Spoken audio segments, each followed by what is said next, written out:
You were taught to see sex as something separate, something secret, a shadowed act behind closed doors, a transaction, a release, a hunger to be fed. But what if that hunger was never meant to be tamed?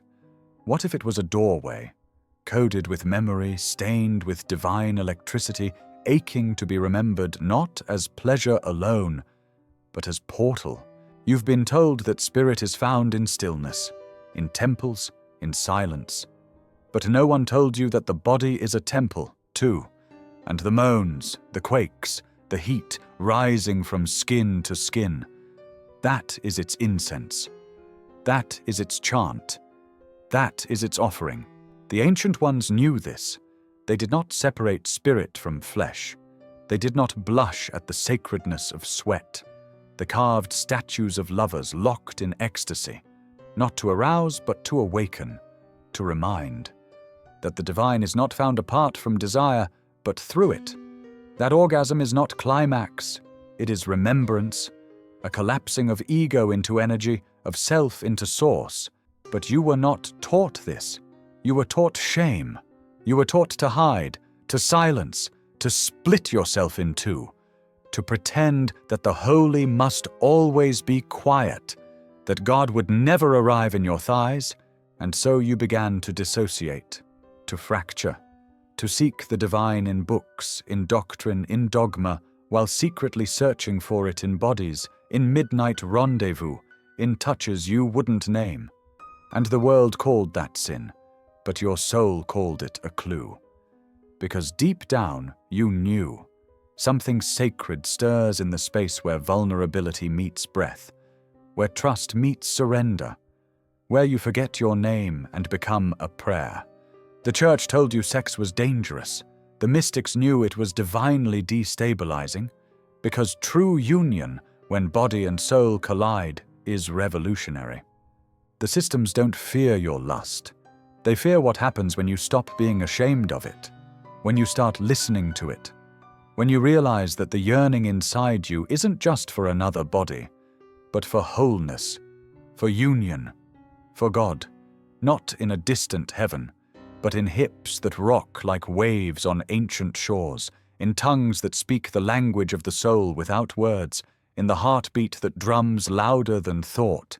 You've been told to control it, to purify yourself from it. But what if purity was never absence, but presence, not sterilization, but sacred integration?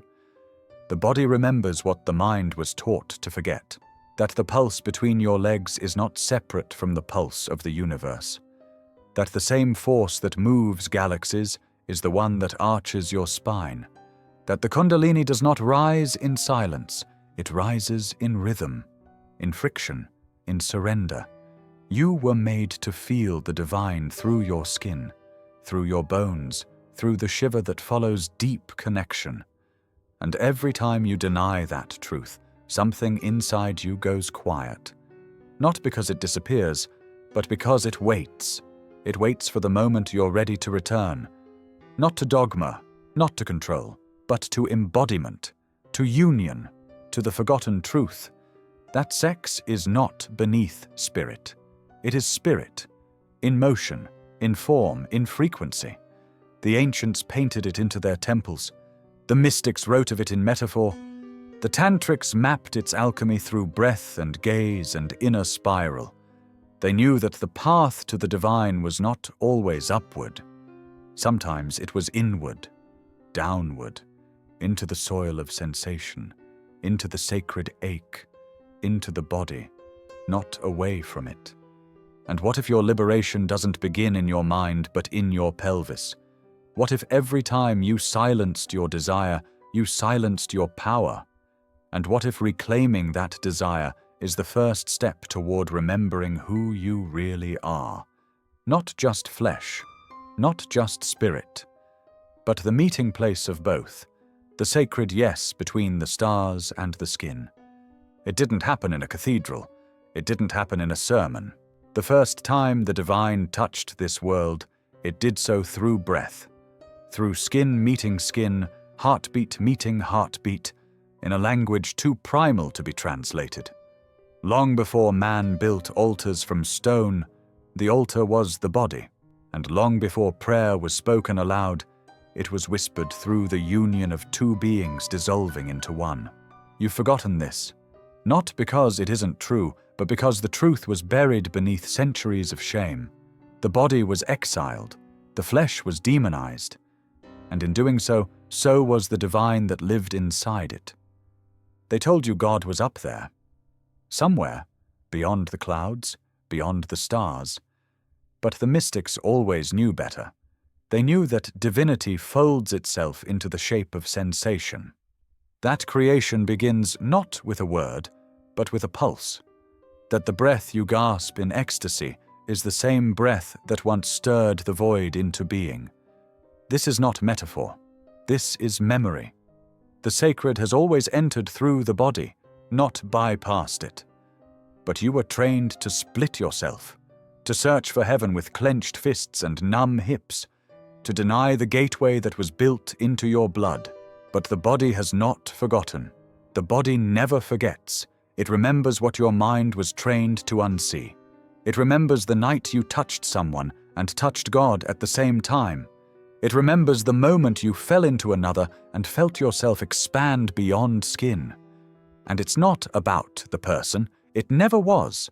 It was about what the connection unlocked, about the frequency it activated, about the opening that revealed, for just a moment, what was always underneath. You were never separate. You were never just flesh. You were never just soul. You were always both. Always everything. Sex was never meant to be reduced to pleasure alone. It was meant to be initiation, a ceremony in motion, a thunderclap of presence that shattered illusion. But in a world ruled by fear, that kind of power had to be silenced. You were given rules instead of rhythms, guilt instead of guidance. You were told to wait for love, but not taught how to feel it in your bones. You were told to abstain, but never shown how to integrate. You were told to be pure, but never shown what sacred truly means. And so you hid, you compartmentalized, you touched bodies while starving for spirit. You sought connection but found only collision, not because you were broken, but because the map had been stolen, because the path was torn from the temples and replaced with shame. But some part of you kept reaching, kept aching, because the divine in you remembers. It remembers the old ways, when love was ceremony, when eye contact was invocation, when intimacy was initiation into truth, not a transaction, not a game, but a reunion. And now the question comes, will you reclaim it? Will you unlearn the war you've waged against your own body? Will you stop praying to be free from desire and start praying through it? Because the divine never left the body. It was waiting for you to return, waiting for you to see that every kiss can be a communion, every touch a transmission, every moment of surrender a sacrament, not because it conforms to dogma, but because it transcends it. There is nothing to purify, only to remember, only to feel again, fully, fiercely, without apology. Because when you finally let the divine back into the body, you don't just remember the sacredness of sex, you remember the sacredness of self. And the two were never separate. It was never just about control, it was about severance, about cutting the thread between your power and your presence, your pleasure and your knowing. They didn't just lie about sex, they lied about what it meant, about what it could unlock. They told you it was dangerous, carnal, base. They told you to cover yourself, to shrink, to disconnect from your pulse because someone might mistake it for sin. But they didn't tell you the whole truth, that your body was never the problem, it was the portal, and portals threaten power. So the church, the state, the system, they rewrote the map, turned the sacred act of union into taboo, turned ecstasy into guilt, turned women into temptresses and men into predators, turned the erotic into something obscene when it was once the most holy invocation. They covered the statues, burned the temples, called the goddesses who danced with the stars witches, called the mystics who spoke of embodied divinity heretics. Because when people remember that the divine lives within them, they stop obeying, they stop conforming, they stop buying salvation from the outside. The lie was simple. Separate sex from soul, and you separate people from themselves. Make them afraid of their own longing. Teach them to distrust their own pleasure. Whisper that desire is a weakness, that purity means denial, and they will spend their whole lives seeking something they already are. That's how you control a species of gods, by convincing them they're broken. And it worked. You began to doubt the fire in your belly. You began to feel dirty for wanting touch, for craving closeness, for following the rhythm your body was born to move in. You mistook suppression for virtue, numbness for discipline. You silenced the voice inside that whispered, "There is something more. There is something deeper." And it lives not in shame, but in sensation. But not all were fooled. The ancient ones remembered. In secret, in whispers, in dances under moonlight and circles of breath, and bodies joined not in lust alone, but in reverence. In tantric lineages passed from mouth to ear, in temples buried beneath patriarchal rubble, in songs too primal to translate. They remembered that sex was a language, that energy could be exchanged through skin. That orgasm wasn't the end, but the opening. They remembered what you are now beginning to. That sex is an alchemical fire, and that fire can burn through illusion, can burn through shame, can burn through the centuries of lies that told you sacredness must be silent, but fire must be fed, and to feed it you must feel again. Not just pleasure, but presence, not just desire, but divinity. This is not about promiscuity. It's about permission, not from the world, but from yourself. Permission to return to the body, to the breath, to the beat inside your chest that still knows the rhythm of the stars. Because when you strip away the conditioning, the dogma, the stories, they all fall silent. And what remains is the raw, pulsing truth. Your sensuality is not a side effect of humanity. It is an echo of divinity. And every time you touch yourself with presence, every time you enter another with reverence, every time you surrender to the flow instead of fighting it, you reclaim what was taken, you rewrite the myth, you reunite what they tried to tear apart. And the system trembles, because nothing is more dangerous than someone who remembers they are already whole. There is a pulse beneath your skin that no machine can measure, a rhythm older than your heartbeat. It speaks in sensation, in ache, in the quiet magnetism between you and the ones who stir something ancient in your bones. It is not lust, it is not craving, it is recognition, the soul remembering itself through the body of another. But the moment you felt that pulse, the world told you to hide it, to lock it up, to apologize for it, as if something so raw, so real, so holy could ever be a mistake. You were taught to interpret that pulse as weakness, to associate arousal with danger, to feel shame for the very current that was trying to wake you up. And so you buried it. You learned to flinch when desire arose. You trained yourself to close your heart the moment your body opened. You became a stranger to your own pleasure, not because you were broken, but because you were taught to be. They never told you that your shame wasn't yours, that it was passed down, generation to generation, through silence, through punishment, through distorted glances and unsaid rules. You were born into a lineage that had forgotten the sacredness of sex and remembered only the fear of it, the fear of what it could awaken, the fear of how it disarms the mind, how it makes control impossible, how it opens you to things you cannot unsee. But the shame is not woven into your essence. It's wrapped around it like a shell, a crust built from centuries of forgetting. And when you finally begin to peel it away, when you dare to feel your body without apology, something extraordinary begins to happen. That sacred pulse returns, the one beneath the noise, the one that hums like a quiet yes in the bones. It doesn't rush, it doesn't shout. It waits for you to come home. And it is home. Sensation is home. Pleasure is not the enemy of presence, it is its invitation. You don't need to transcend the body to reach the divine.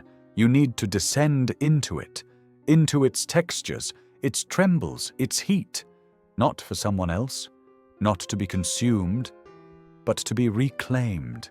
Because when you inhabit yourself fully, when you breathe into every inch of what you were taught to ignore, you become magnetic. Not to attention, but to alignment. You vibrate with the truth of your own being. That's what the mystics meant when they spoke of union, not just between lovers, but within the self, the reunion of soul and skin, of presence and pleasure, of divinity and desire. And the body, your body, becomes the altar. Not because it's flawless, but because it's honest, because it holds memory in its curves, because it carries wisdom in its scars, because it knows how to kneel, not in submission, but in reverence to the life flowing through it. You were never meant to feel shame in the presence of your own aliveness. You were meant to rise in it, to dance in it, to moan like the wind remembering it is the breath of God. The only sin was ever the forgetting. And now, piece by piece you are remembering.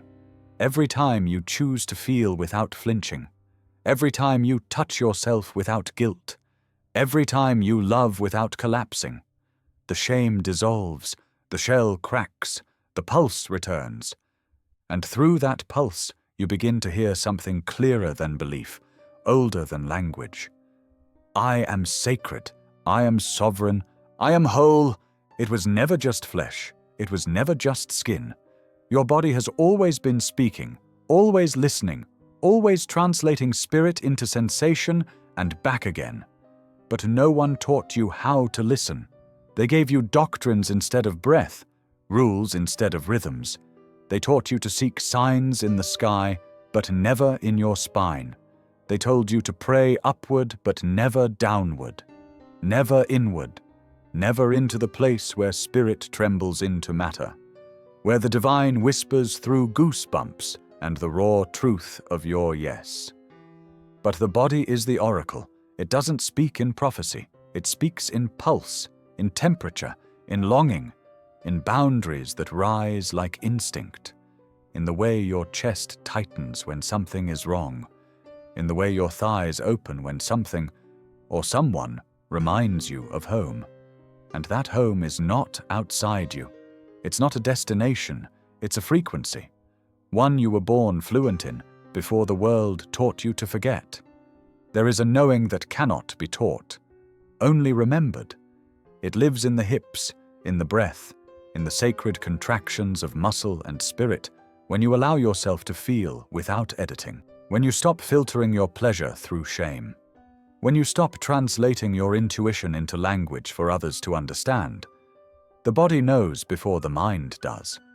And when you listen, not just casually, but reverently, you begin to realize that every ache is an answer, every shiver is a sign, every desire is data from the divine. But to hear it, you must slow down.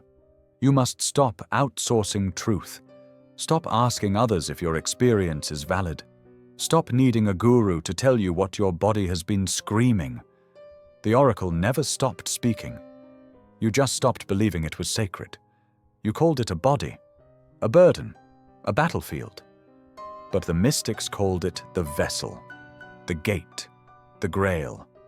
Not because it was pure, but because it held the unspoken codes, because it cracked open during sex, during birth, during grief, during stillness, and let something vaster speak through it. This is the wisdom the world forgets. That pleasure is a compass. That arousal is revelation. That your desire is not just sexual, it's spiritual. It's the divine trying to move through you, trying to guide you, trying to align you with what your soul came here to feel. And the body, your sacred instrument, is the medium. It's the microphone. It's the map. And it never lies. It can be silenced, manipulated, punished, but never truly deceived. You may have been touched without love. You may have given yourself away in desperation, not devotion. But the oracle remains, beneath the bruises, beneath the numbness, beneath the hunger. It waits for your return, not with blame, not with judgment, but with breath, with stillness, with the unshakable truth. You are still holy, not when you're healed, not when you're perfect. Now in the mess, in the ache, in the choosing to listen again. The path home is not paved with enlightenment. It is paved with embodiment, with letting the body speak, letting it teach, letting it remind you that truth is not a thought. It is a vibration. It is the way your body leans forward when something is right, the way your skin sings in the presence of resonance, the way you remember, for just a second, that you are not a human chasing divinity. You are divinity in human form, aching to be felt fully. And the oracle has been waiting. You've been taught to look outward, to believe that fulfillment comes with a partner, a soulmate, a twin flame whose touch will awaken what you cannot reach alone. But this is only half the truth. The deepest union does not begin with another. It begins with the meeting of your own two halves, the sacred feminine and the sacred masculine within you, long estranged, long misunderstood. One aching to be held, the other afraid to soften. One overflowing with feeling, the other shielded in silence. You've spent lifetimes searching for someone to complete you when the real initiation has always been into your own wholeness. The feminine in you is not just a softness, it is chaos, creation, void, and wildfire. She is the part of you that feels without reason, that bleeds with the moon, that breaks open in beauty too vast to hold. The masculine in you is not just stillness, it is structure, presence, witness, and fierce devotion. He is the part that stays when the storm rises, the silence that holds the scream, the spine that says yes when the world demands a no. You have both. You are both. And until they trust each other again, every relationship will be a mirror of the war within. You weren't taught this. You were taught to perform gender like a costume, to hide your feminine if you were born a man, to mistrust your masculine if you were born a woman. And so your inner sacred couple became rivals, not lovers. You silenced your intuition to make room for logic, or you drowned your clarity in emotion, afraid of power because it had always looked like domination. You inherited the wounds of entire lineages, generations of split selves looking for their missing half in strangers' eyes. But the sacred union cannot be found outside until it is remembered within. When your inner feminine is safe to rise, unguarded, intuitive, unfiltered, your creativity blossoms, your body opens, your soul exhales, and when your inner masculine is healed, anchored, discerning, undistracted, your energy becomes grounded, your direction becomes clear. Together they do not cancel each other. They amplify, they hold court, they dance, they co-create. This is not a metaphor, it is energetic law. Your inner world creates your outer one. When the feminine and masculine within you are at war, so is your life. Your relationships wobble, your path blurs, your decisions oscillate between longing and fear. But when they are in sacred dialogue, your life becomes an altar. Every breath becomes a ceremony. Every choice becomes a love letter to your own becoming. And the beauty is, you don't need a perfect partner to experience sacred union. You just need presence. You need devotion to your own integration. You need to witness your wounded masculine that runs or punishes and offer him patience. You need to feel your wounded feminine that overgives or collapses and offer her permission to be wild again. You need to hold them both, not as flaws, but as initiates. Because when they begin to trust each other, something ancient awakens. A frequency, a clarity, a power that doesn't shout, but moves mountains. And one day, perhaps, another soul will meet you in that place, not to complete you, but to complement the home you've already built within. That is sacred union, not fusion, not dependency, but resonance. The resonance of two sovereigns who have already made love to their own depths and now come together not to fix, but to expand. And until then, your own hands, your own breath, your own presence are enough. There is something ancient in a touch, not just skin against skin, but soul speaking to soul without language. A silent electricity that bypasses the mind and travels straight to the places you thought were forgotten. The places the world convinced you were unworthy of attention. The scar you no longer speak of. The pleasure you were told to fear. The tenderness you trained yourself to live without. But the body remembers. The body always remembers. And when touched with presence, it begins to thaw. This is not about sex. This is about touch as transmission, as alchemy, as activation. The brush of a hand across your lower back that reminds you you're not alone. The fingers tangled in your hair that say, "I see you," louder than any words. The slow tracing of your spine that whispers, "You are still alive. You are still sacred. You are still here." In a world that rushes, touch slows. In a world that numbs, touch awakens. In a world that fragments, touch brings you back into one piece. But not all touch heals. You've known this. You've been touched without presence, touched without permission, touched out of habit, obligation, dominance, hunger that had nothing to do with you. And each time, your body learned to guard, to armor, to close, until one day you stopped noticing how touch made you flinch. You stopped hearing the silence underneath the motions. You began to believe that touch was transactional, that intimacy was a currency, that to be held came with a price. But real touch doesn't take. It gives. It gives you back to yourself, not by force, but by remembrance. A sacred touch says, "You are worthy, even here, even now, even in the places you've tried to hide." It doesn't rush your opening. It doesn't demand a response. It simply waits, like sunlight on stone, until the petals start to unfold.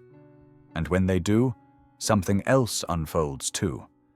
The illusion that you ever needed to earn love. You don't, and you never did. There is a reason the ancients used touch in their rites. Why healers laid hands over hearts. Why lovers anointed each other's skin with oils and silence. Because the body holds trauma not just in memory, but in muscle. And only through presence can it be rewoven. A hand placed with reverence can reach places therapy cannot. A kiss on the sacred forehead can erase years of shame. A gaze held without agenda can rewrite the nervous system. Touch can become a prayer, a medicine, a portal, not when it is rushed, not when it is used, but when it is offered like an open palm to the divine within another. And this is the alchemy. When you touch with reverence, you become the healer. And when you are touched with reverence, you become the healed. Two bodies, one ceremony, no hierarchy, no chase, only resonance, only return. So ask yourself, not just who you allow to touch you, but how you touch yourself. Do your own hands treat you like sacred ground, or are they extensions of your inner critic? Do you touch with guilt or with grace, with judgment or with awe? Because the way you touch your own skin teaches the world how to follow. And you, sacred one, are worth being touched like the holy text you are. Desire was never the enemy, fear was. But no one ever told you how often the two wear the same face. You mistake the rising heat for danger, the pounding in your chest for warning, the ache in your gut for misalignment. But what if it was the opposite? What if the trembling wasn't fear at all, but the body recognizing something powerful, something true, something that threatens to burn through the cages you've built around your longing, they don't teach you how to sit with that fire. They teach you how to suppress it, deny it, numb it. They teach you how to call it temptation and build theology around avoiding it. But they never teach you how to listen to it, to hold it, to follow it without being consumed. Because if you did, if you truly learned to ride the wave of your own desire, you would stop being predictable. You would stop being afraid. And that's dangerous in a world built on obedience. Because here's the truth. Desire is not lust. Lust is the shadow of repressed longing. But desire, true, sacred desire, is clarity. It's the soul remembering what it came here to experience. It's the divine moving through your flesh in the language of yearning. And when you repress it, you don't become more spiritual. You become split. You become a ghost in your own body, half present, half honest, half alive. And still you fear it, not because it's wrong, but because it's powerful, because it threatens to tear down every false identity you've built on not needing, not feeling, not wanting too much. But your power lives in the too much, in the hunger you were told to hide, in the fire you tried to smother with politeness, with control, with a smile that doesn't reach your eyes. You fear that if you let it burn, it will destroy you. But maybe what it will destroy is the version of you that was never real. The one who shrinks, the one who performs, the one who trades authenticity for acceptance. The fire beneath your fear is sacred. It is the part of you that cannot be domesticated. It is the pulse that knows what no mentor or doctrine can teach you. It is the intuition that moves faster than logic. It is the knowing that doesn't come from thought, but from heat, from gravity, from soul-level truth. And yes, it will burn everything that is false. Yes, it will call you to change your life. But it will also illuminate the path that has always been yours. You cannot walk the path of spirit without walking through fire. And not the fire of punishment, but the fire of transformation. The fire that melts the mask, that softens the armor, that brings you back into the raw, unfiltered aliveness of your own becoming. Do not run from it. Breathe into it. It is not here to hurt you. It is here to free you. And what you'll find when the smoke clears is that the fear was never yours. It was inherited, imposed, ingested. And the fire, your fire, was always the cure. There was a time when the feminine was not feared, but worshipped. When the body of a woman was not shameful, it was scripture. The blood was sacred. The hips were holy ground. The moan was a mantra. And the ones who carried this knowledge weren't silenced, they were sought. They were called priestesses, oracles, midwives of the unseen. And they did not hide. They danced barefoot on temple stones. They anointed lovers not with guilt, but with oils that opened portals. They spoke the language of the body with fluency, with reverence, with power. That knowing lives in you still. It lives in your womb, whether you have one or not. It lives in the curve of your spine, in the heat between your palms, in the tear that comes from nowhere when a certain song plays. It lives in the moment you close your eyes and remember what was never taught, only felt. The memory that you are not here to be conquered. You are here to awaken, to seduce the sleeping parts of this world back into remembrance. But they feared you, not because you were weak, but because you remembered. You remembered how to alchemize pain into prayer, how to guide through touch, how to read the cosmos from your dreams. And so they buried you, labeled you hysterical, witch, whore, temptress.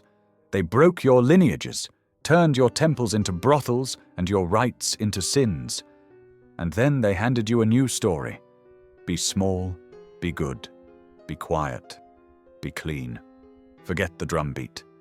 Forget the oracle. Forget the way your hips move like prophecy when no one is watching. But forgetting is never final. The priestess is not gone. She is sleeping beneath your habits, beneath the expectations you've tried to fit into, beneath the stories of who you thought you had to be to earn love. She is the part of you that speaks in symbols, that loves too deeply for this world's comfort, that touches herself not just for pleasure, but for power, that holds eye contact until others forget their masks, that cries when truth enters the room, that bleeds with the moon and dreams in archetypes. She is not here to be palatable, she is here to be remembered. You do not need permission to return to her. You do not need a robe or a title or a teacher. You only need presence. You only need to sit in silence and ask, what part of me did I lock away to survive? And then listen, then feel, then touch that part like it matters, like it has something to teach you. Because it does. It always did. The path of the priestess is not a role. It is a remembrance, a reclamation, a rising. It is saying yes to the wisdom that doesn't make sense. Yes to the body that doesn't fit the mold. Yes to the power that doesn't ask for applause. It is becoming the altar, not visiting one. It is knowing that when you walk into a room, the energy shifts, not because you demand it, but because you carry the codes. And yes, the world may resist her, the world may mock her, but the world is starving for what she carries. So wake her, feed her, move like her, speak like her. Let her write your life in the ink of unapologetic embodiment, because when the priestess in you rises, the world begins to remember itself. Not all pain is a wound. Some pain is a signal, a compass, a key, a message wrapped in sensation, waiting to be heard not with your mind but with your marrow. The ache that visits your chest in stillness, the hollow beneath your pleasure, the heaviness in your pelvis you cannot explain. These are not obstacles. These are invitations. They are the soul's way of saying, something sacred has been buried here. Dig. But we were never taught to dig. We were taught to avoid, to distract, to over-spiritualize, to turn pain into pathology or punishment or proof that we've failed at being healed. But what if healing isn't about avoiding the ache? What if it's about entering it like a temple? What if it's not a scar to erase, but a doorway to walk through? Because buried inside every ache is a seed, a piece of yourself that split off long ago, waiting for your return. Not to fix it, not to explain it, but to feel it, fully, without numbing, without judgment, without trying to rush to the end. The ache deepens not to punish you, but to prepare you, because what emerges from it is not weakness, it is clarity, it is embodiment. It is the kind of power that no system can fake and no dogma can suppress. Most people don't realize that sexual pain can be spiritual, that longing can be holy, that even numbness is not absence, but protection. The body closes what it cannot safely feel, and the soul, in its infinite mercy, stores the sacred until you are ready. Ready to touch the memory without flinching. Ready to feel what the child version of you could not. Ready to reclaim the pieces of yourself left behind in the rooms where you were never truly seen. And this is not about rehashing trauma. It's about reclaiming power. The power to feel again. The power to sit in the ache and listen. To breathe into it without demanding it change. To honor it not as enemy, but as oracle. Because when you stop trying to escape the pain and instead hold it like a sacred lover, it begins to soften. It begins to speak. And what it tells you is this: you were never broken. You were just split. And it is time to gather yourself. You will know this moment when it comes. The ache will return, as it always does. But instead of running, you will stay. You will place your hand over the place that hurts, not to fix it, but to acknowledge it. To say, I see you. And in that moment, the ache will become a flame. And in that flame, you will remember. Not just who hurt you, but who you were before the hurt. The lover, the oracle, the flame keeper, the one who never stopped glowing, only dimmed to survive. And you will burn again, not with rage, but with recognition. You will hold the ache like sacred soil, and from it the seed will sprout, not all at once, but faithfully, quietly, like the truth always does. And you will realize the ache was never in the way. It was the way. They told you enlightenment lived in the crown, that the higher you rose, the closer you came to truth. That divinity waited above your head, not beneath your skin. So you reached. You meditated. You fasted. You cleansed. You dissociated. You left your body behind like an old coat. And still something was missing. Something primal. Something raw. Something true. The kind of knowing that does not arrive in words, but in waves. The kind that speaks in tremble and contraction, in hunger and heat. The language of the lower realms. You've been taught to mistrust that language, to fear it, to call it base, profane, instinctual. But that fear was never yours. It was planted, rooted in a system that feared the full spectrum of your power. Because the moment you remember that your lower chakras are not dirty, but divine, you stop apologizing for your presence. You stop seeking permission to exist fully. You stop ascending away from the body and begin descending into it like a sacred spiral, a holy descent into embodiment. The root is not your exile, it is your anchor. The sacral is not your shame, it is your song. The solar plexus is not your sin, it is your sun. These centers were never meant to be bypassed. They are the foundation of your incarnation. They are the temples that hold the codes of your belonging, your boundaries, your becoming. And when you reclaim them, when you listen to what they've been holding, the rage, the desire, the grief, the generational silence, you don't fall from grace. You rise through it. Because these lower realms are not separate from spirit. They are where spirit chooses to incarnate, where energy takes form, where the infinite becomes intimate, where the divine is not just something you believe in, but something you feel between your thighs, in the clench of your belly, in the fire in your gut when you say no for the first time and mean it. That is sacred. That is holy. That is the truth they don't teach in ashrams sanitized for comfort. The path of embodiment is not pretty. It is messy. It is loud. It moans. It pulses. It shakes. It cries out in the night and howls at the moon. It births and bleeds and breaks and begins again. And it does not apologize, because it knows the truth. You did not come here to float above life. You came to merge with it, to taste it, to touch it, to fuck it and be fucked by it. Not as entertainment, but as integration. The lower realms teach you this. Not through theory, through sensation, through practice, through sweat and sacred refusal and the moment you choose to feel instead of flee. And in that feeling, you learn the language, the one that doesn't speak in mantras but in movement, that doesn't wait for permission, but pulses through your bones when something is right, or wrong, or necessary. The body does not lie. And when you learn its dialect, you stop being deceived. You stop outsourcing wisdom to people who do not live in their own skin.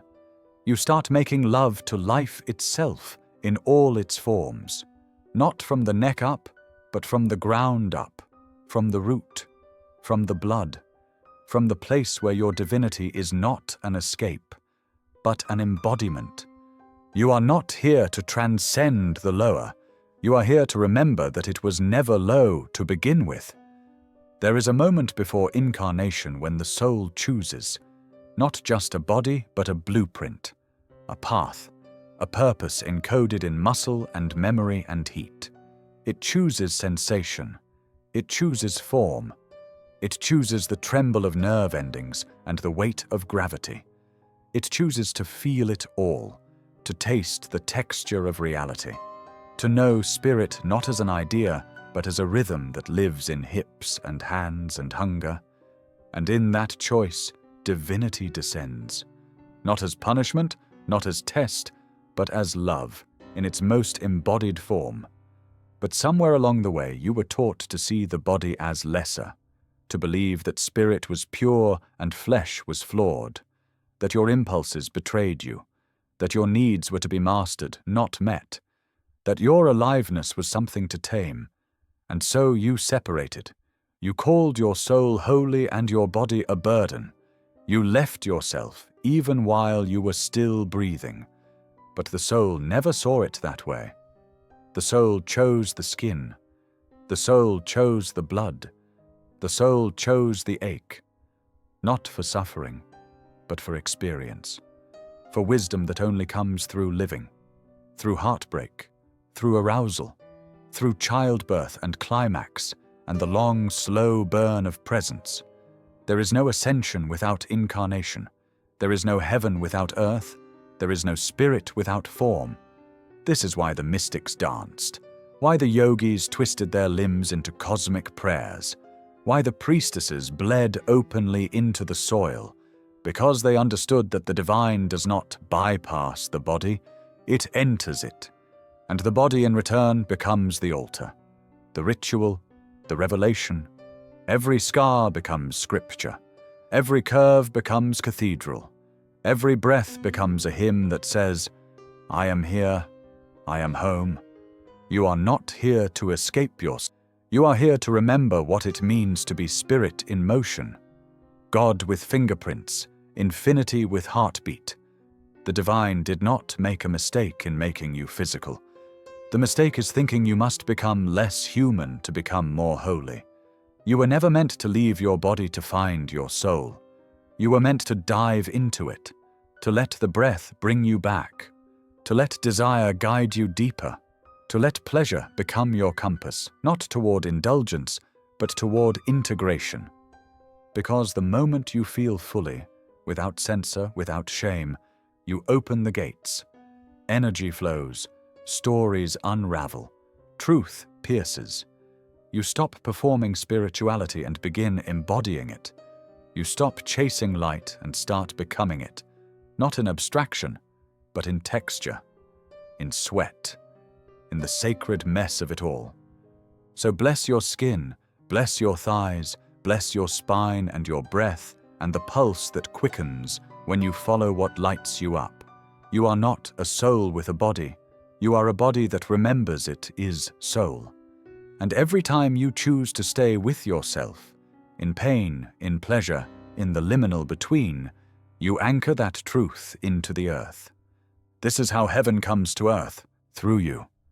Before there were banks, before there were kings, before names were etched into the bones of nations, there was energy, life force, vital current, the breath behind creation and the pulse within the pelvis. It was exchanged not in coins or contracts, but in presence, in gaze, in breath shared across inches, in bodies moved not for dominance but devotion. This was the original currency, the original wealth, and those who understood how to hold it, how to move it, how to offer it without leaking it, were the true sovereigns. You were born fluent in this language. You cried not just for milk, but for contact, for warmth, for the grounding hum of a heartbeat against your own. You learned early that touch could calm or hurt, that presence could feed or starve, and slowly, piece by piece, you were taught to mistrust the very energy that made you whole. You were told it was dangerous, that your sexual energy was a threat to purity, to productivity, to social order. But the real threat wasn't the energy. It was what might happen if you remembered how to wield it. Because your sexual energy is not just for sex. It is creation. It is manifestation. It is healing. It is fuel for vision, for expression, for magnetism. It is the power behind your voice, your art, your presence in a room. And when you leak it through unconscious craving, through addiction, through patterns of seeking without presence, you feel the drain. Not just physically, but spiritually. Not because pleasure is wrong, but because disembodied pleasure depletes, while embodied pleasure replenishes, expands, awakens. This energy has been stolen, commercialized, weaponized. You see it in the screens, the advertising, the soft-core seduction used to sell you back the parts of yourself you were told to suppress. But none of that is real Eros. Eros is not manipulation. It is not performance. It is not what the algorithm rewards. Eros is truth wrapped in sensation. It is the sacred throb of life remembering itself. It is wild, it is holy, and it cannot be bought. When you begin to reclaim your energy, you become ungovernable. You stop leaking it to people who can't meet you. You stop chasing shadows that mimic intimacy. You stop using sex as sedation and start relating from your power. Not power over, not power for approval, but power as presence, as grounded embodiment, as sovereignty. And that sovereignty sends a frequency that cannot be faked. People feel it. They turn toward it without knowing why. Not because you are doing anything, but because you are radiating something most have forgotten: wholeness. That is the wealth no one can steal. The magnetism of someone who knows where their energy lives and how to move it. Someone who makes love not just with bodies, but with life itself, with art, with silence, with the moment. And this is why the ancient temples weren't just places of prayer, they were places of energetic initiation. Places where you didn't just talk about the divine, you felt it, between bodies, within your, through sound, through touch, through the sacred science of knowing your own current. So ask yourself, who has access to your energy? Who have you given it to out of habit, out of loneliness, out of forgetting? And what would happen if you pulled it back, not in punishment but in reclamation? Not to wall off, but to refine the field, to become a steward of your own voltage, because when you do, life starts to shift. You attract different conversations, different touch, different mirrors, not because you've performed your worthiness, but because you've remembered it. And in that remembering, your energy becomes your offering, your currency, your gift, and no one can counterfeit it. The mind is brilliant, but it is also afraid of what it cannot predict, cannot label, cannot control. And so it builds stories, good and bad, right and wrong, sacred and profane. It builds them high enough to keep you from noticing the ground beneath you has always been pulsing with truth. Because the body doesn't tell stories, the body tells truth, not the kind you think your way into, but the kind you remember when everything else goes quiet. When someone touches you, and your heart beats faster for no reason you can explain.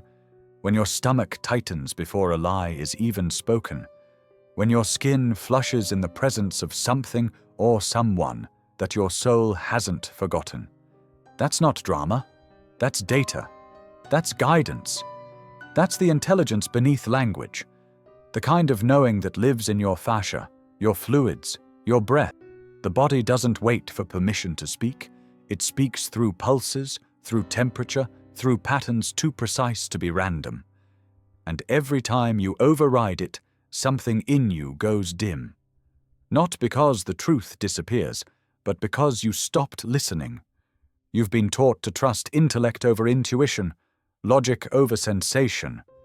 You've been told that the body is a shell at best, a liability at worst, a thing to discipline, to sculpt, to ignore. But the mystics knew better. The mystics listened to the body like scripture. They read the shiva as prophecy, the erection as energy, the menstrual blood as portal. They knew the body didn't need saving. It needed reverence, presence, touch, breath, a return to rhythm. Because when you return to the body, you begin to rewire the world. You stop seeking direction in people who've never met themselves. You stop looking for purpose in places that require you to be smaller. You realize that the path isn't outside, it's inside. Inside your womb, your gut, your groan, your movement, your stillness. And in that return, you don't just feel more, you become more. You become undeniable. This is why systems are built to disconnect you from your flesh. Because the body, when trusted, becomes a compass. And that compass doesn't always point where you've been told to go. It points to liberation, to alignment, to choices that make no sense to your ego, but perfect sense to your soul. The body knows who's safe. The body knows when to leave. The body knows when something is meant for you, and when it isn't. The question is, will you trust it? Not once, but moment by moment, breath by breath. Will you make a home in your own skin, even when it trembles? Even when it asks you to walk away from everything you thought you needed? Because that is the path of embodied truth. Not comfort, but congruence. Not ease, but intimacy. Not performance, but presence.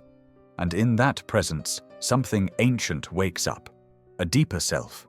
A wilder self. The self that doesn't explain her knowing. The self that doesn't perform his power. The self that doesn't wait for anyone to understand before moving like the living oracle that you are.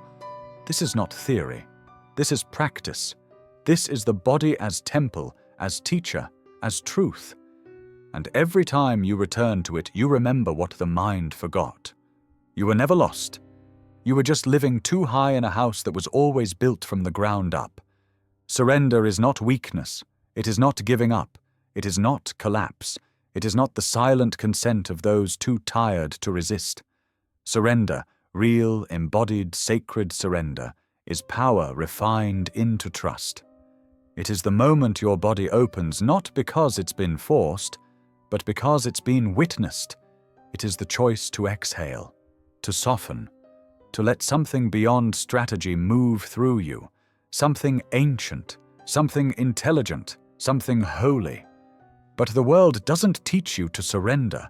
The world teaches you to grip, to brace, to calculate, to stay 10 steps ahead, even when your body is begging to fall into the now.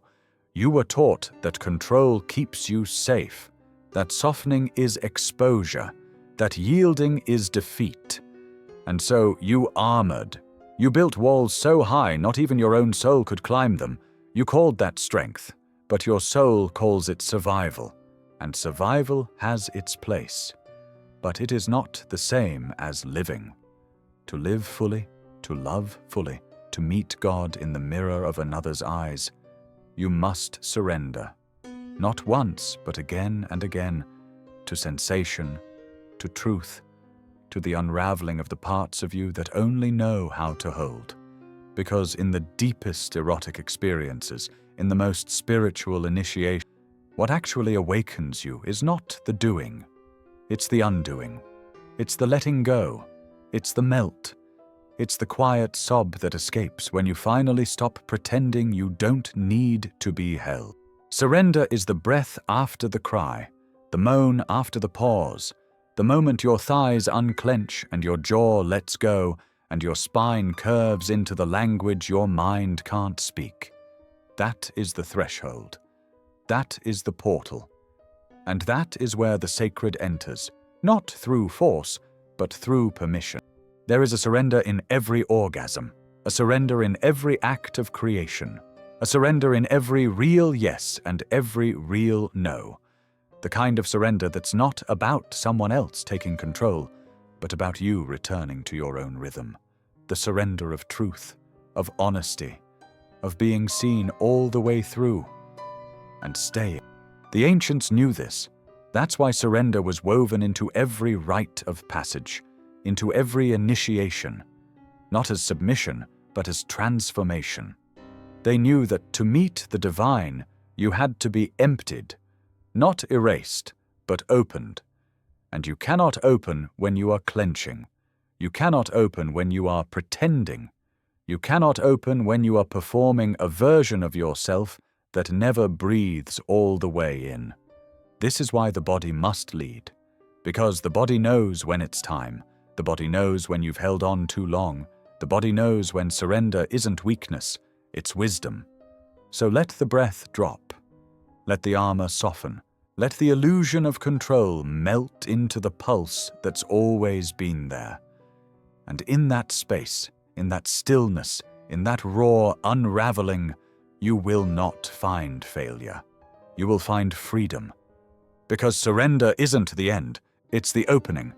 The lover is not a role, it is a frequency, a state of being that lives beyond romance, beyond performance, beyond the binaries of giver and receiver.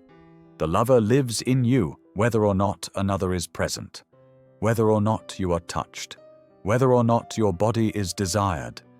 Because the lover is not about being wanted. The lover is about being awake to life, to beauty, to sensation, to the sacred shimmer in the ordinary. When you walk as the lover, you move differently, not to seduce, but to express. You breathe differently, not to attract, but to feel. You listen with your skin, with your blood, with the part of you that can hear the hum beneath words. You look into the world as if it were a mirror. You touch with reverence. You speak with fire. And you know, without question, that love is not something you get. It's something you become. But this frequency has been distorted, commercialized, packaged in images of surface and sex appeal. You've been told the lover must be young, sculpted, endlessly desired by others. You've been fed versions of Eros that are hollow, that titillate, but do not transform. You've been told to chase love like it's somewhere else, someone else. Always one touch away, one body away, one swipe away, and all the while, the real lover in you waits. Not to be found, but to be remembered. This lover doesn't depend on feedback. This lover doesn't vanish with rejection. This lover is not desperate to be seen, because they already see everything. The divine in the broken, the beauty in the mundane, the pulse in the pause, the ecstasy in the stillness. The lover knows how to flirt with the wind, how to make love to silence, how to be ravished by a poem or the way sunlight lands on skin. And this is not fantasy. This is your origin, your essence, the part of you that knows how to move as love, not for love. The part that knows your body is not a tool for validation, but a temple for vibration. The lover in you does not need permission to burn. It only needs presence. And when you walk in that frequency, when your eros is turned on not by someone else's eyes, but by your own aliveness, something begins to shift. People feel it. Life feels it.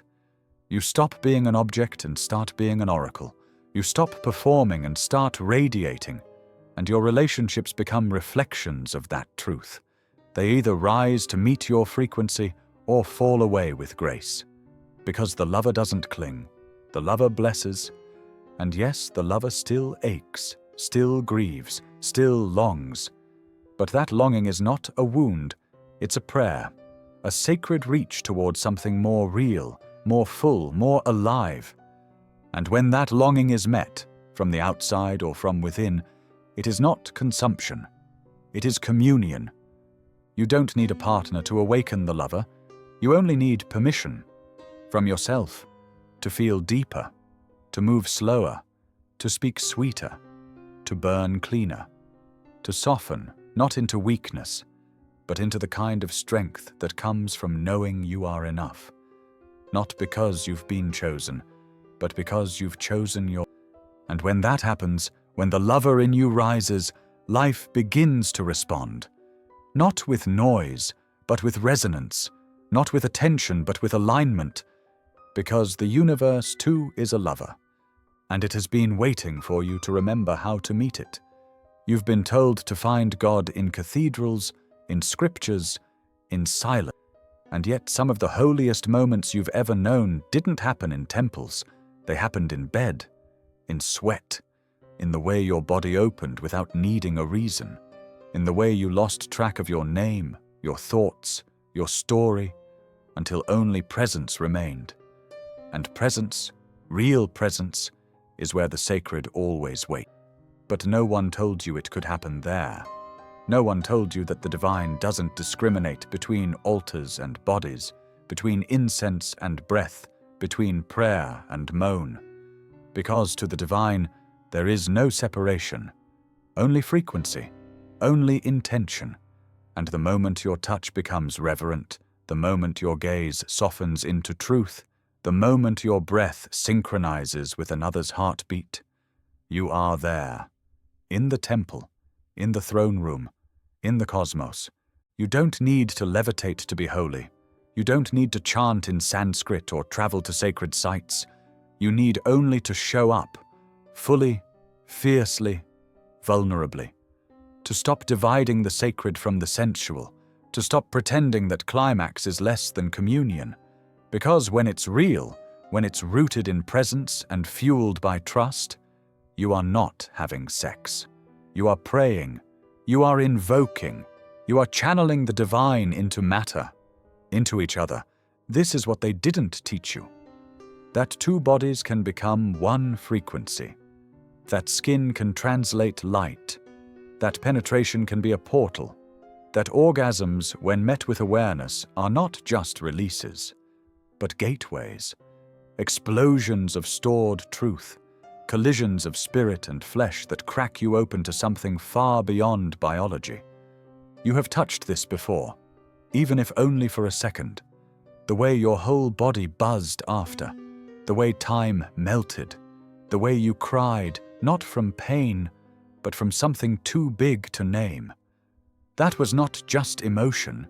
That was God, not the old man in the sky, not the Punisher, not the rule keeper, but the force that moves galaxies, that births stars, that pulses inside your bones when you stop pretending you're small.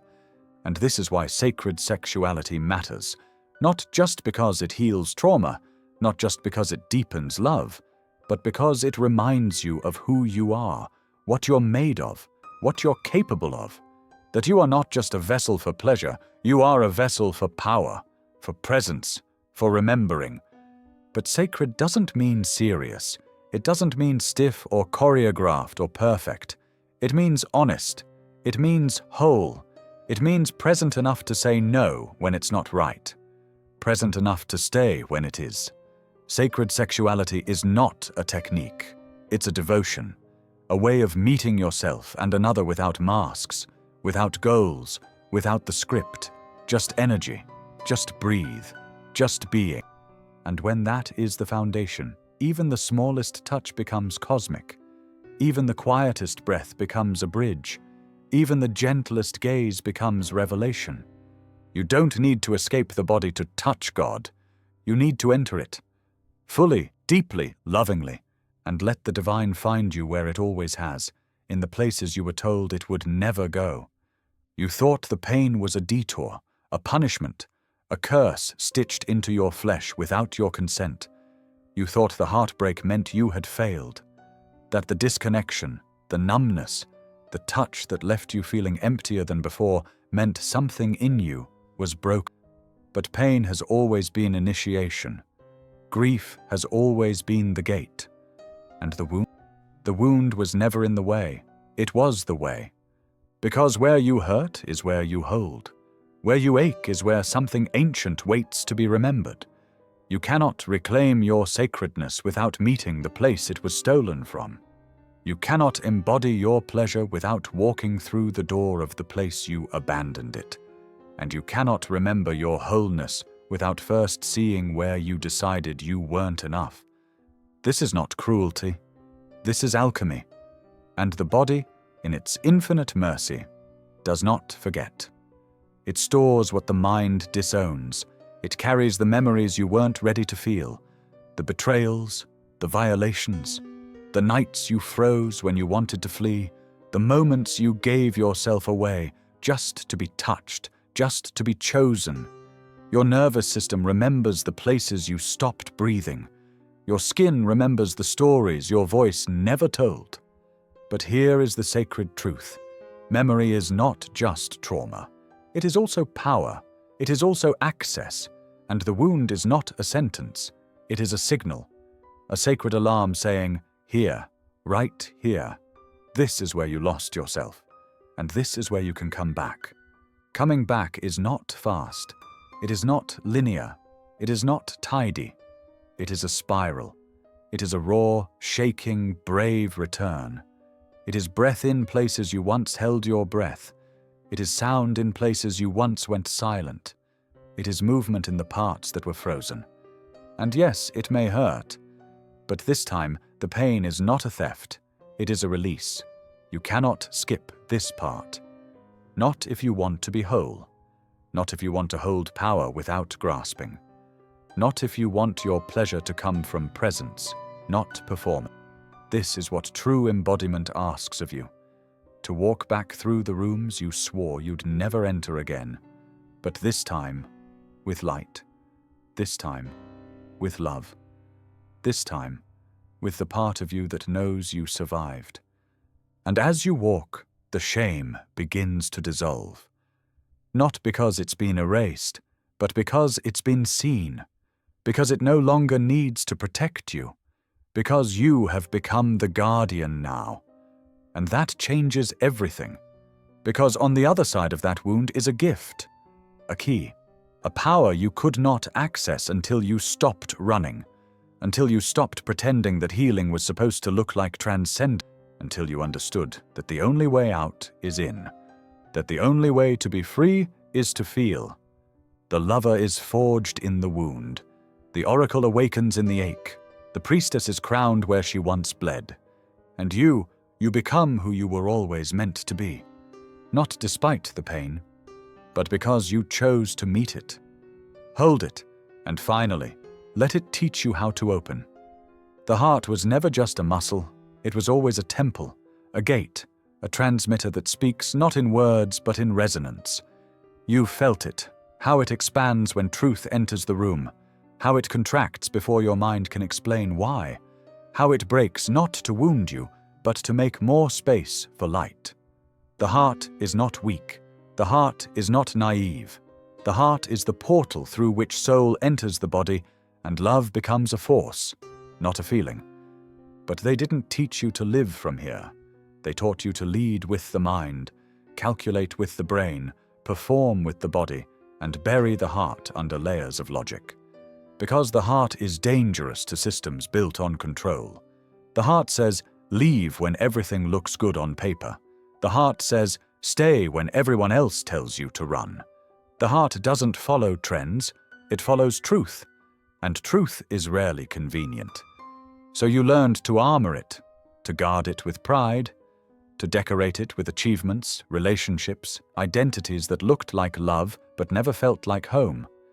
You kept your heart behind glass, visible but untouchable. You called that strength. But the strength that doesn't allow softness is just fear in disguise. The sacred path is not about keeping your heart safe. It's about keeping it open, especially when it trembles, especially when it bleeds, especially when it wants to shut down and go numb. That is the edge. That is the practice. To stay, to breathe, to feel. Because when the heart opens, the whole field changes. Energy flows differently. Words land deeper. Touch becomes transmission. And sex becomes ceremony. This is what they forgot. That the heart is the real sex organ. The one that dictates depth. The one that decides whether union becomes fusion or just friction. You can have 1,000 lovers and never open your heart. You can spend years in bed with someone and never touch their soul. And you can brush hands with a stranger and remember lifetimes of longing in a single glance, if your heart is open. But openness isn't performative. It isn't fragile. It doesn't mean becoming everyone's sanctuary. It means becoming your own. It means learning the language of your own sensitivity, knowing what opens you, what closes you, what deepens you, what distorts you. It means setting boundaries not to push love away, but to protect the soil where it can actually grow. Because when the heart is truly open, love stops being a transaction. It becomes a field, a frequency, a flame that nourishes instead of burns. And the people who enter that flame, whether for a moment or a lifetime, do not take from it. They tend to it, they mirror it, they become part of the sacred pattern unfolding through you. The portal of the heart is not linear. It spirals, it breaks, it rebuilds, It asks everything of you, but what it gives in return is the only thing that's ever real. So let the heart lead. Let it roar, let it weep, let it guide your hands, your breath, your hips, your truth. Because when you make love from the heart, you don't just touch bodies, you touch timelines, you touch the divine, you become the prayer and the answer at once. And nothing stays the same. Long before sex was shame, it was sacred. Long before desire was condemned, it was consecrated. Before the world taught you to hush your hunger and fold your fire into silence, there was a temple in every body. And at the center of that temple sat a forgotten God. Not bearded, not judgmental, not separate from the world, but living, breathing, moaning through the pulse of all things. His name was Eros, and he was not just the god of sex, he was the god of life force itself. Eros was the electricity in touch, yes, but he was also the spark in art, in dance, in the words that make your skin rise. He was the raw current in every moment you were fully alive. He was the shiver in truth told without armor, the blush in beauty met without defense, the power in presence that does not need a script to be holy. But the world could not control him, so it erased him. It replaced him with systems, with rules, with binaries that divided your longing into categories, sacred or sinful, masculine or feminine, romantic or platonic, useful or shameful. You were taught that Eros lives only in the bedroom, and even there, only behind certain doors, under certain conditions, with certain permissions. You were told to tame him, to deny him, to treat him like a dangerous animal instead of a guide. And so he went underground. But the exile of Eros did not kill him. It scattered him into poems, into glances, into your dreams, into the ache you've never been able to explain. He waits in every moment you bite back the truth, in every impulse you suppress, in every whisper of more you silence before it reaches your lip. And still, he waits, not to punish, not to test, but to invite, to remind you that you were not born to be numb. You were born to burn, to pulse, to crave beauty with your entire being, to become the kind of presence that ripples through rooms without touching a single body. This is what Eros awakens in you. Not lust, but luminosity. Not indulgence, but embodiment. Not chaos, but the deeper order that only aliveness can reveal. This is the missing key in modern spirituality, the remembering that God is not sterile, that the divine does not shrink away from sweat and scent and sensation, that the sacred does not disappear when you unbutton your shirt. It expands, because Eros is not the opposite of spirit, he is the doorway to it. And once you remember him, once you stop treating pleasure like a distraction and start treating it like a compass, your life changes. You stop settling for connection that's only skin deep. You stop apologizing for the fullness of your presence. You stop needing validation for your desires, because they are not proof of weakness. They are proof of contact with something older, wiser, and more awake than the world wants you to be. You don't have to worship Eros with candles or chants. You worship him every time you choose to feel, every time you choose to tell the truth, every time you follow the thread of aliveness, even when it scares you. Because that thread, that's him, and where it leads is not just to sex, it leads to soul, to self, to the life you came here to fully live. Pleasure was never meant to be a luxury. It was meant to be a language, a guide, a holy pulse echoing through your body, reminding you, this is right, this is aligned, this is alive. But they stole that language, rewrote it, repackaged it. They told you pleasure was indulgent, distracting, shameful. They made it transactional. They wrapped it in guilt. And so you learned to take it in doses too small to feed you. Or you learned to gorge on it in secret, swallowing the shame like a side dish. But pleasure is not the enemy. It is the echo of divinity moving through form. It is the nervous system saying yes. It is the heart saying, I'm here. It is the breath that deepens because the moment asked for it. It is the warmth that floods the belly when life meets you in truth. It is not always sexual. It is not always soft. It is not always safe. But it is sacred. Every time. You were taught to fear it because those in power fear what they cannot control. And pleasure, real pleasure, is ungovernable. It doesn't wait for approval. It doesn't care about appearances. It breaks timelines and opens portals and brings you home to yourself in ways logic never could. A fully embodied being in their pleasure cannot be coerced, cannot be manipulated, because they are listening to the inside. And that's the revolution. When you stop measuring your aliveness by productivity, when you stop asking if you've earned it, when you stop apologizing for the softness that floods your thighs or the way your breath catches when beauty touches you. Pleasure is not a reward. It is your birthright. But to reclaim it, you must get quiet.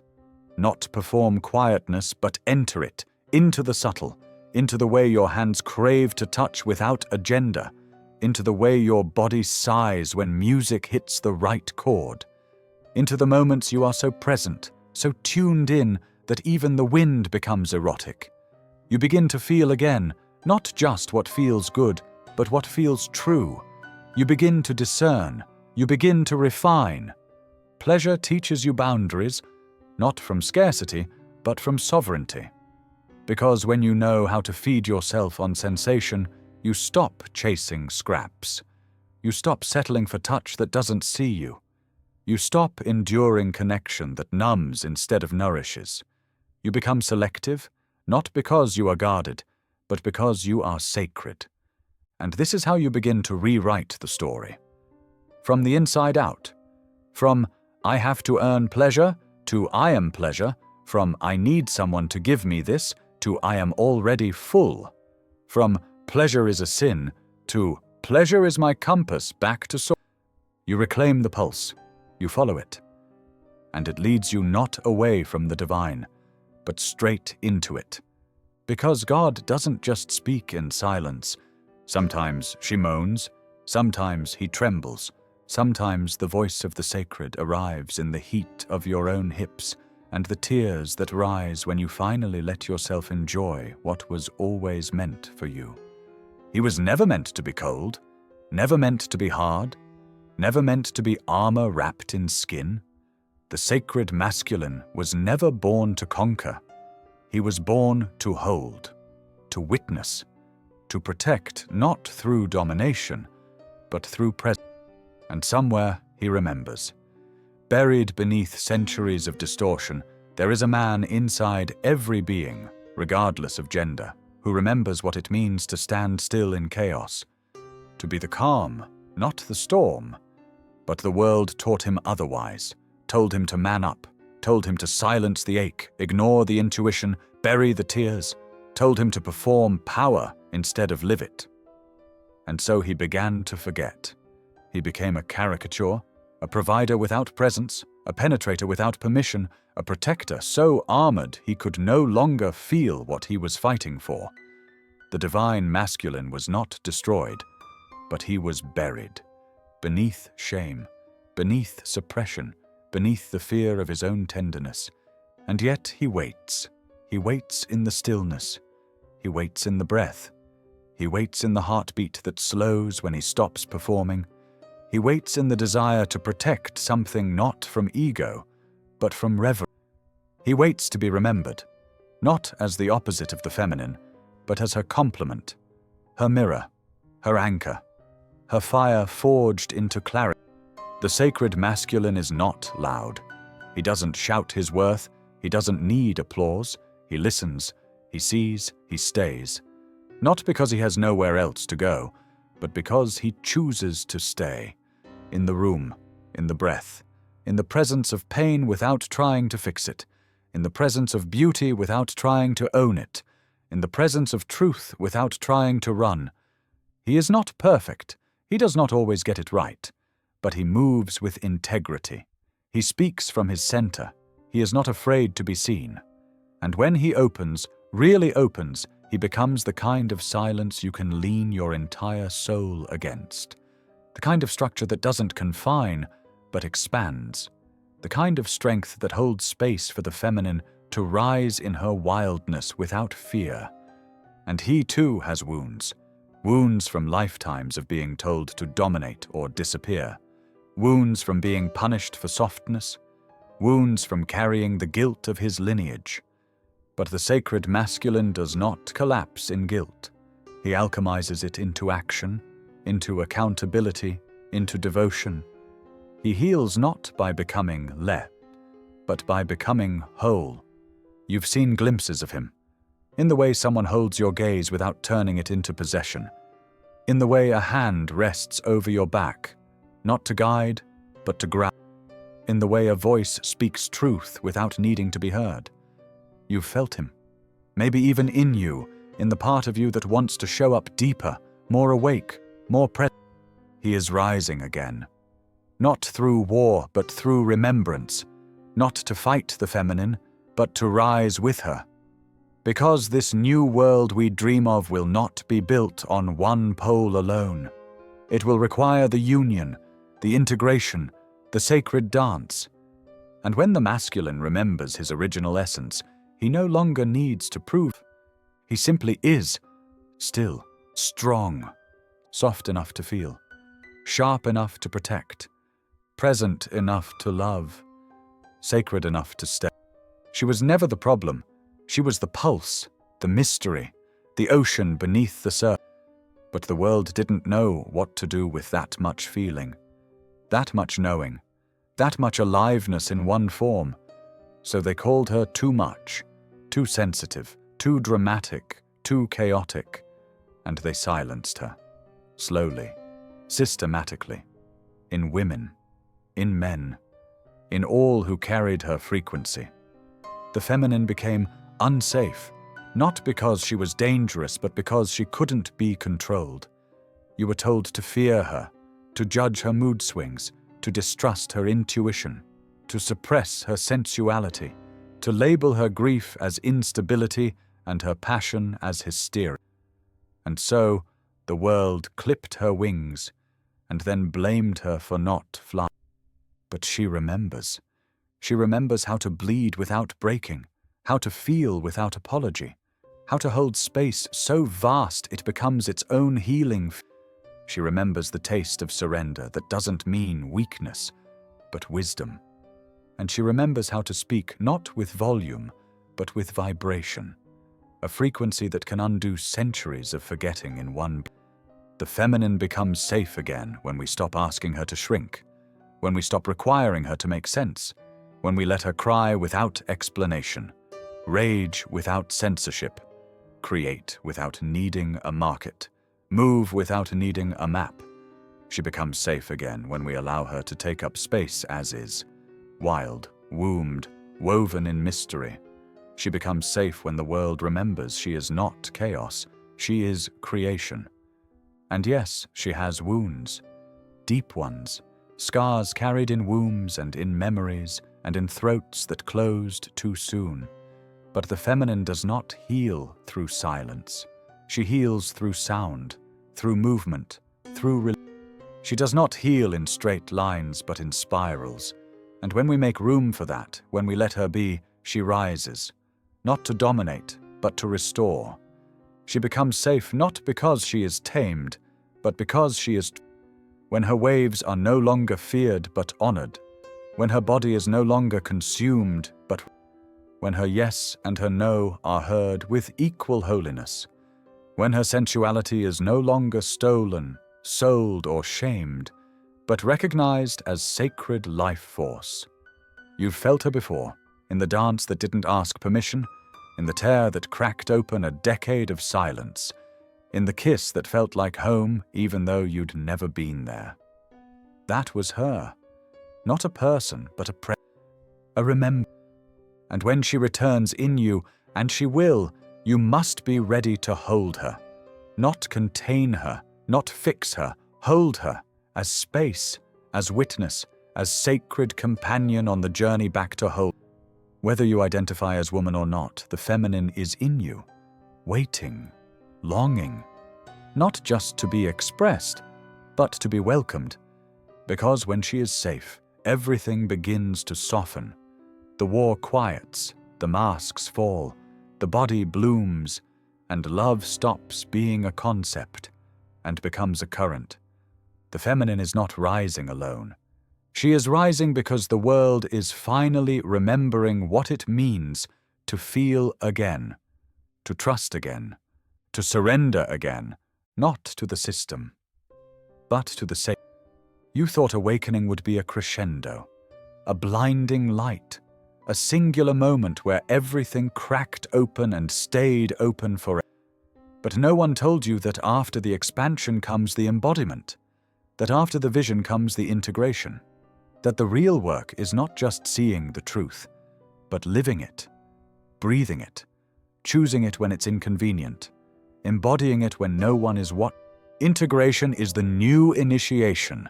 It's not sexy, it's not viral, it doesn't make you glow in candlelight or speak in riddles. It makes you real. It asks if the wisdom you touched in ceremony can survive in traffic, if the presence you held during sex can stay when someone sees your shadow, if the God you met in ecstasy still speaks to you when you're on your knees scrubbing the floor, heart heavy with uncertainty. This is where most turn back. They crave the mountaintop, but resist the walk down. They seek the fire, but run from the ash. But the sacred is not sustained by peak moments, it is sustained by daily embodiment, not perfection, not performance, just presence, again and again. Integration is not about staying high, it's about staying true. It's eating what your body actually needs instead of what your identity demands.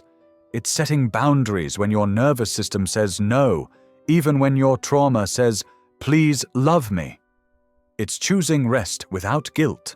It's making love like it's prayer and walking away from those who cannot meet you there. It's letting the lessons you learned in altered states rewrite the habits you inherited in survival. Because knowledge doesn't equal change, practice does, and integration doesn't happen in the light. It happens in the middle, in the space between stimulus and response, between trigger and truth, between what you used to do and what you now choose to become. The ancients knew this. That's why initiation wasn't a single rite. It was a season, a descent, a dying followed by a living difference.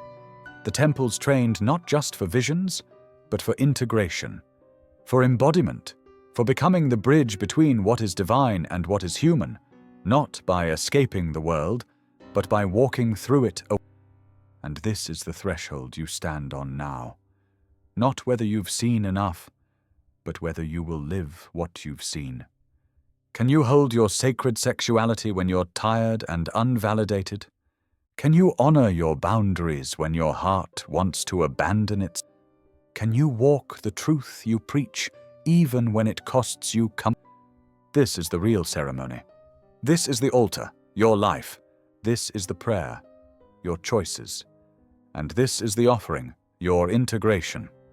Because the divine doesn't need you to be perfect. It just needs you to be honest, to live what you now know, and to keep living it until it becomes who you are. Love was not meant to be a stage, and yet that's what it became. A script, a set of roles, a choreography of affection designed to keep abandonment at bay. You learned early that love had rules. Be easy to be around, be small enough to not offend, be strong but not intimidating, be soft but not needy, be sexy but not too much, be spiritual but not too raw, smile when you're breaking, stay when you want to run, and call that devotion, but that's not love, that's performance. And performance does not liberate the soul, it cages it. It turns intimacy into strategy, it turns connection into transaction. You do what's expected and hope to be chosen. You shape-shift your truth into someone else's comfort zone. You call it compromise? But inside, something begins to rot. Because every time you abandon a piece of yourself to keep love, you reinforce the lie that you are only lovable in fragments. True love, sacred love, asks for the opposite. It asks for your whole self, not just the polished parts, not just the regulated nervous system and the enlightened responses. It wants the tremble, the truth that won't shrink, the desire that doesn't wait for approval, the grief that doesn't apologize. Sacred love does not want your mask. It wants your marrow. But that kind of love is rare, not because it doesn't exist, but because most people don't know how to receive what they've never been taught to give. We were raised on half-love, on codependency dressed as loyalty, on addiction disguised as chemistry, on survival strategies mistaken for soulmate contract. And so, when love arrives that doesn't demand performance, we flinch. We test it. We sabotage it. Because we've never been loved in our truth, only in our roles. But the sacred is not here to play your part. It's here to strip the stage, to return you to the raw, unedited version of love. The one that doesn't require performance, but presence. That doesn't require perfection, but participation. That doesn't require a checklist, but a willingness to meet yourself, and another, fully. It begins with you, with how you love yourself when you're not impressive, when you're not achieving, when your sex appeal flickers and your trauma flares and your inner child cries louder than your affirmations. Can you stay? Can you breathe? Can you meet yourself like a lover, curious, tender, brave? Because that's where the performance ends, and love begins, the kind of love that holds your hand when your nervous system shakes, that asks you questions instead of offering fixes, that chooses truth over comfort, that makes space for you to rise, fall, and rise again, without ever having to leave yourself behind. This is the love your soul remembers, the one that doesn't want your mask, the one that says, bring your fire, bring your fear, bring your fullness. And don't perform it, live it.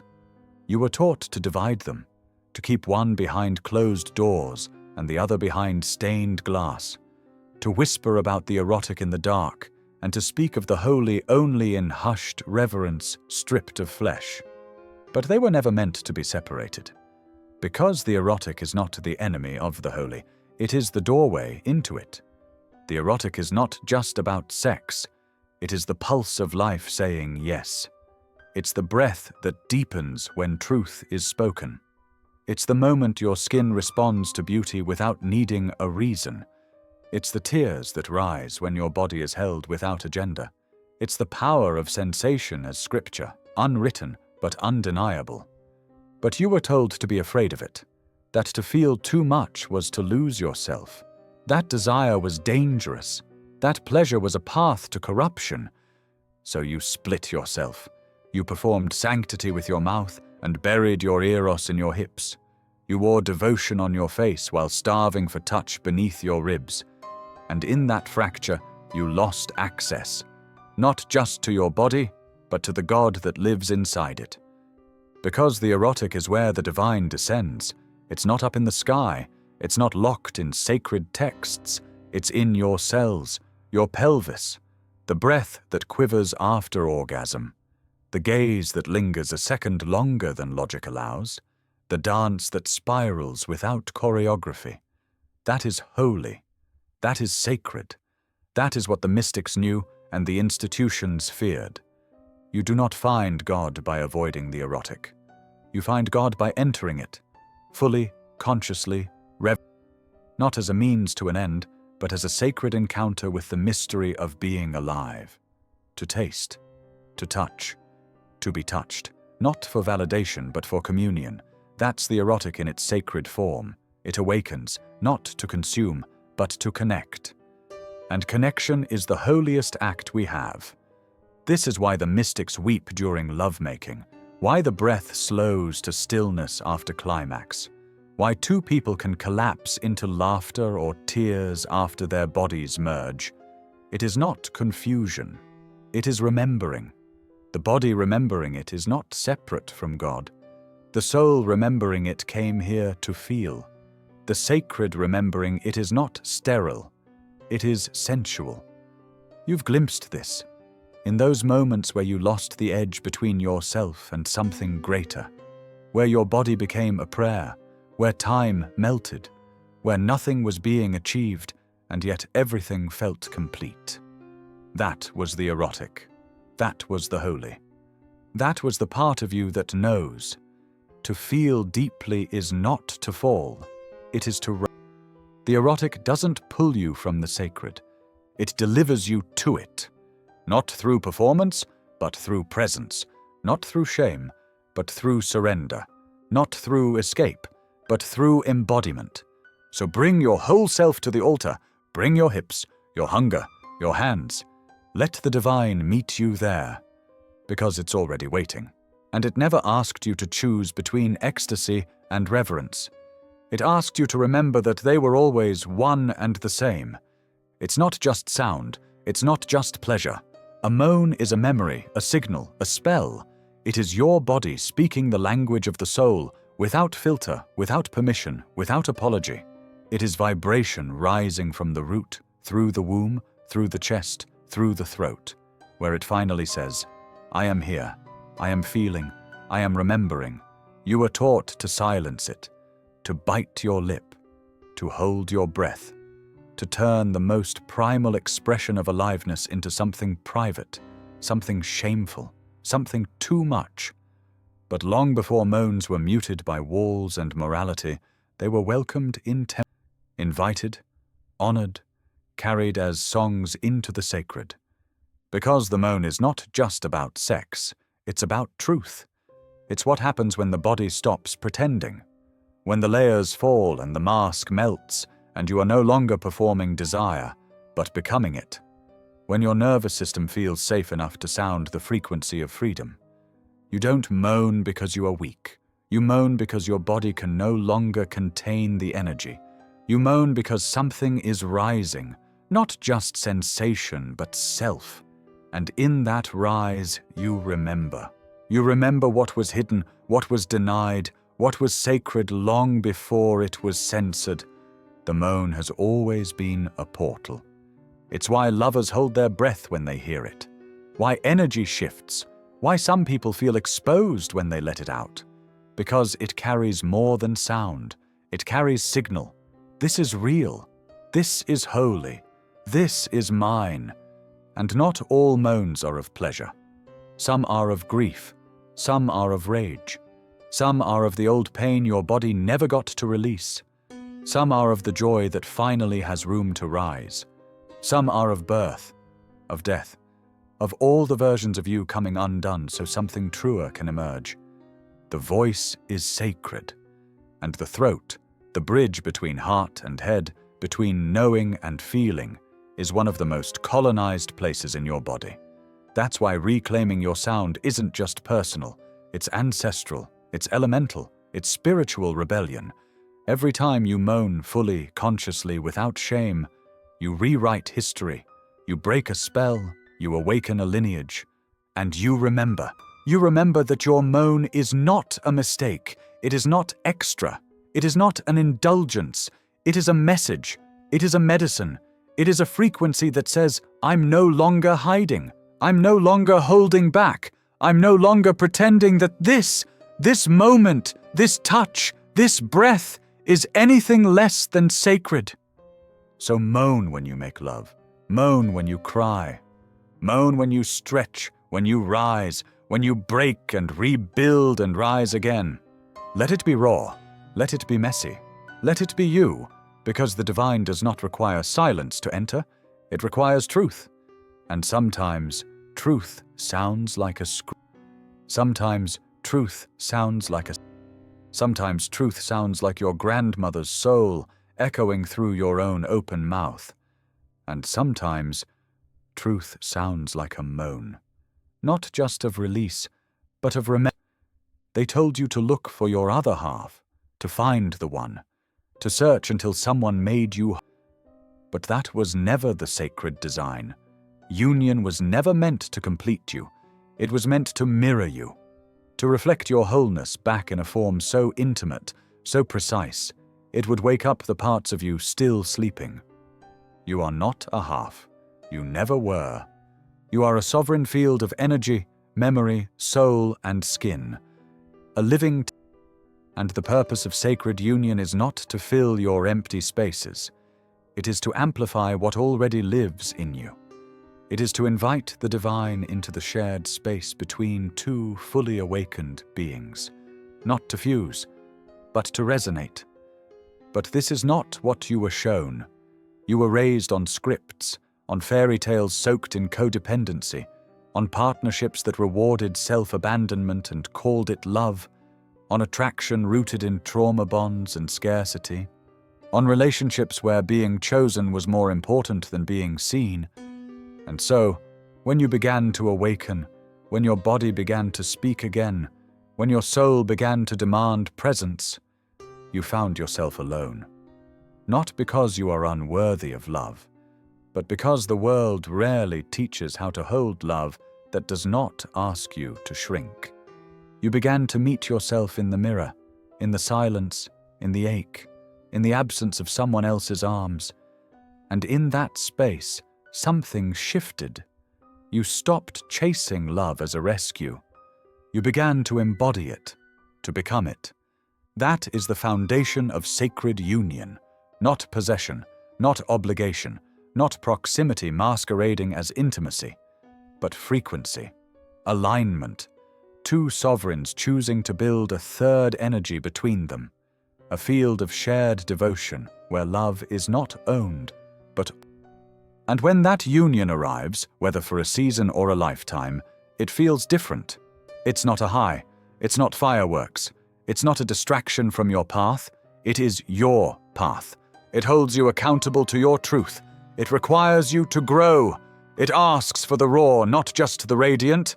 It invites your shadows to the altar and your wounds into the light. In sacred union, sex becomes a ceremony. Words become spells. Silence becomes a sanctuary. And love, real love, is not something you fall into. It's something you rise in. But even here, you do not lose yourself. You remain whole. Your essence does not disappear into another. It expands in their presence. And when they walk away, if they do, you are not left broken.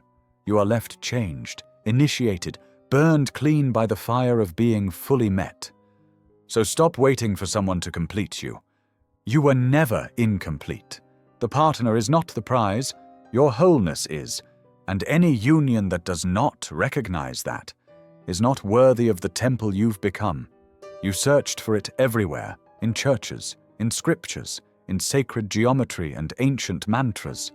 You bowed before altars, whispered to stars, prayed with palms pressed tight. And still, something inside you kept aching, some quiet knowing that the divine wasn't just out there, it was here, beneath your skin, between your thighs, in the beat of your heart and the curve of your spine. You weren't just a visitor to the sacred. You are the sacred. The body was always the temple. But you weren't told that. You were taught to leave your body to find God, to ascend away from the flesh, as if spirit and skin were enemies. You were taught to mistrust hunger, to deny sensation, to silence the pulse of pleasure that rose from your own root. You were taught that purity meant separation, that holiness meant rejection of the human, and so you split, and called that split spiritual. But the mystics knew better. They knew that breath is prayer, that movement is medicine, that the body holds stories older than language, that the womb is an altar, that the spine is a staff of light, that the heart is a bell that rings whenever truth is near, that the feet, even dirty and tired, walk the same earth the gods once touched. They knew that the divine is not allergic to the body, it craves it. And the body? It remembers.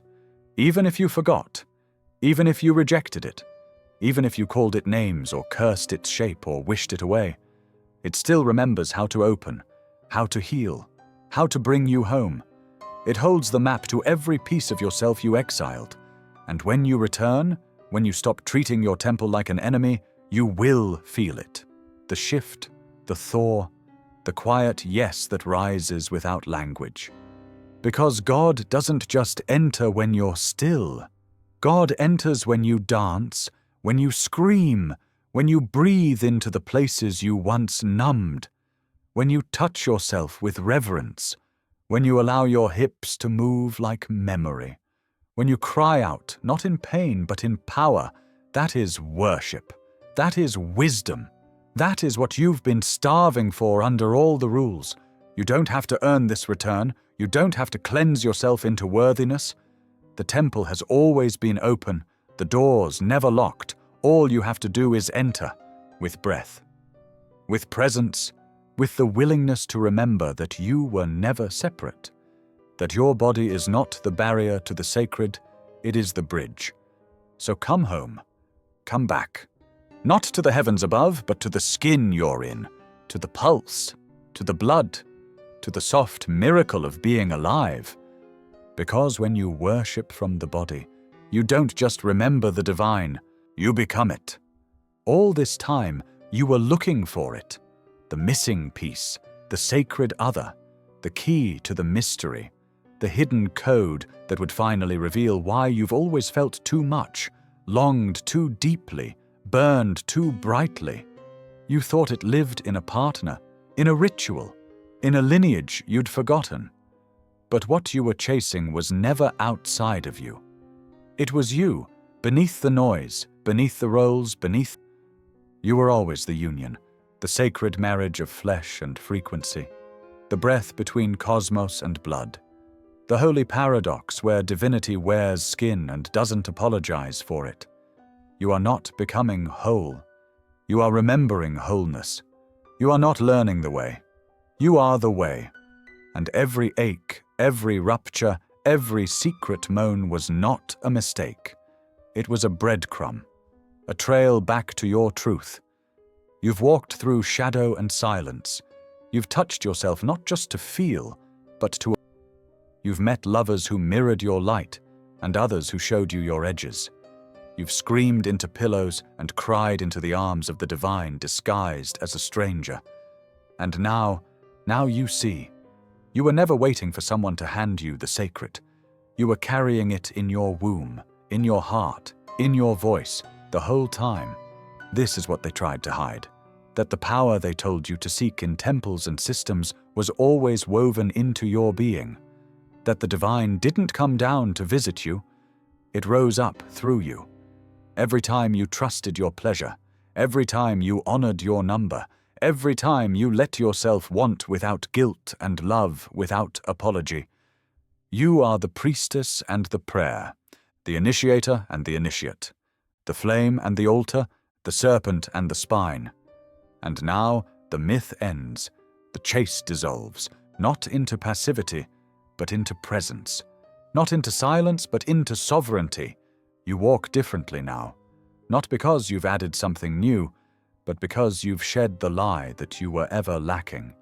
You speak differently, not because you've memorized the language of the sacred, but because your voice is sacred, and it no longer asks for permission. You are the sacred feminine risen in flesh, the sacred masculine rooted in breath.